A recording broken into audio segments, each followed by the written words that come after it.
Honestly, I wasn't super impressed with the NATO strap from Hamilton. However, this is one of my all-time favorite watches. The Hamilton Khaki 42mm mechanical is amazing. Since this is one of my favorite watches, I decided to splurge, and I went on Etsy and I found Red Rock, and they made me this custom canvas watch band. I was able to choose the canvas, the thread, even the shape of the buckle. Red Rock did an amazing job with this. I'm really glad this band turned out as nice as it did, because in all honesty, this band is more expensive than some of my watches.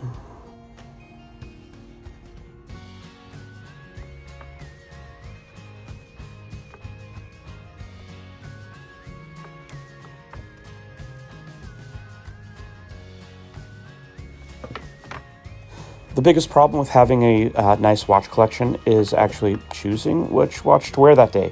So I'll take off the 1963 Seagull and pop on my Hamilton. I do have an 8-inch wrist, so when I ordered this, I let him know, and they sized the band appropriately, and it fits nicely with plenty of room for adjustment in either direction.